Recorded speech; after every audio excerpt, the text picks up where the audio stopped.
ከፍተኛ የትምህርት ተቋማት ከመማር ማስተማር ስራቸው ጎን ለጎን የጥናትና ምርምር ስራዎችን በማከናወን ለሀገርና ዜጎች እድገት የድርሻቸውን እየተወጡ ይገኛሉ። በሐዋሳ ዩኒቨርሲቲም የማህበራዊ ሳይንስና ስነሰብ ኮሌጅ የዚሁ አካል የሆነውን ስድስተኛው ሀገራዊ ዓመታዊ የምርምር ኮንፈረንስን አካሂዷል። በዚሁ መድረክ ተገኝተው ንግግር ያደረጉት በሐዋሳ ዩኒቨርሲቲ የምርምርና ትብብር ምክትል ፕሬዝዳንት ዶክተር ታፈሰ ማቴዎስ ዩኒቨርሲቲዎች 3 ተልዕኮዎች ያሏቸው ሲሆን ከነዚህም መካከል የህብረት ሰቡን ችግር ሊፈቱ የሚችሉ የጥናትና ምርምር ስራዎችን ማከናወን አንዱ ነው ሲሉ ተናግረዋል።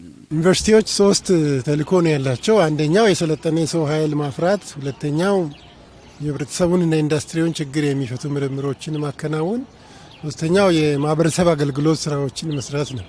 ምርምሮቹን በሚመለከት የተሰሩ ምርምሮች ለተጠቃሚው በዋናነት ለፖሊሲ አውጪው እና ለፈጻሚው ተደራሽ መሆን አለባቸው።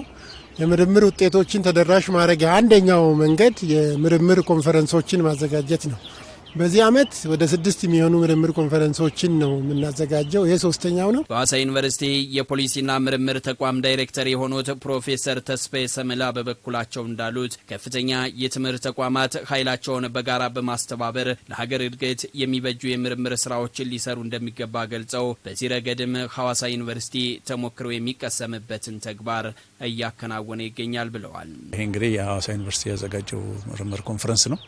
ሌሎችም ዩኒቨርሲቲዎች በዚህ ላይ በመገንባት ወይም ከዚህ ላይ እንደ መንደርደሪያ ወስደው ሰፋ ባለ ደረጃ እንደዚህ አይነት ኮንፈረንሶችን ቢያካሂዱና የምርምር ስራዎች ቢገመገሙ በጋራ ቢገመገሙ ተቋማት ሁሉም ኃይላቸውን አስተባብረው አንድ ላይ መስራት የሚችሉበት ሁኔታ ቢፈጥሩ የተሻለ ነው ብዬ ገምታለሁ። ፕሮፌሰር ንጋቱ ረጋሳ በአዲስ አበባ ዩኒቨርሲቲ መምህር፣ በትምህርት ሚኒስቴር የፖሊሲ ሪፎርምና የሪሰርች አማካሪ ናቸው። እንደ ሀገር በሁለንተናዊ መልክ ለውጥ ለማምጣት ከተፈለገ ሀገር በቀል እውቀትን ከዘመኑ ጋር አጣምሮ መጠቀም፣ አካታችነትና ራስን ከአካባቢ ጋር አላምዶ ማኖር ወሳኝ ነው ብለዋል።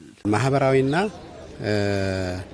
ባህላዊ አጠቃላይ ለውጥ ለማምጣት ትራንስፎርሜሽን ወይ ደግሞ እድገት ለማምጣት 3 ነገሮች ያስፈልጋሉ ከሚል የተነሳን አንደኛ አካባቢ እውቀት ወሳኝ ነው፣ በእንግሊዝኛው ኢንዲጂነስ ኖሌጅ የምንለው።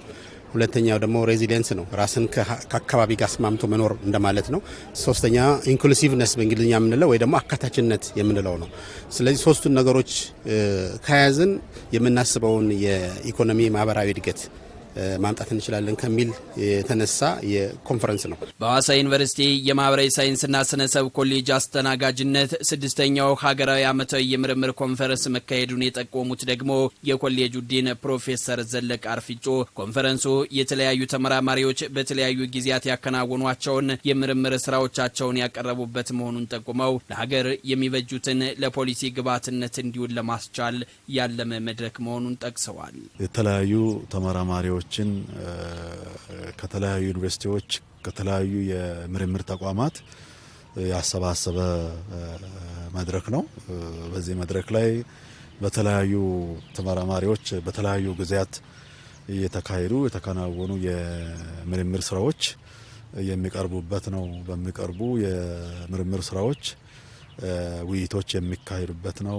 እነዛን ውይይቶች ተከትሎ ደግሞ ለፖሊሲ አውጪዎች ግብዓት የሚሆኑ ጉዳዮችን ለማበረከትም ጥረት የሚደረግበት ጉባኤ ነው ማለት ነው። ስለዚህ በዚህ ጉባኤ ላይ ዋና ትኩረቱን ያደረገው ሁሉንም ዜጋ ተጠቃሚ ሊያደርግ የሚችል እድገትን እንዴት ማፋጠን እንችላለን፣ ወደ አስተማማኝ ደረጃ ማድረስ እንችላለን፣ ዘላቂነት እንዲኖራቸው ማድረግ እንችላለን፣ ዘላቂ ልማት ዘላቂ እድገት መኖር እንዲችል ዘላቂ ሰላምን መኖር እንዲችል እነዚህን የአገር በቀል እውቀቶችንም ተጠቅመን እንዴት ማደግ እንችላለን ምሁራንን ጠርተን አሳትፈን ይህንን ጉባኤ እያደረግን ያለ ነው ማለት ነው። የሐዋሳ ዩኒቨርሲቲ ሀገራዊ ፋይዳ ያላቸው ወቅታዊ የፖሊሲ ውይይትን በማካሄድም የበኩሉን ድርሻ እየተወጣ መሆኑንም ነው ፕሮፌሰር ዘለቀ አርፊጮ የጠቆሙት። ሐዋሳ ዩኒቨርሲቲ ማህበራዊ ሳይንስና ስነሰብ ኮሌጅ የሚዘጋጁ ወቅታዊ የተለያዩ መድረኮች አሉ።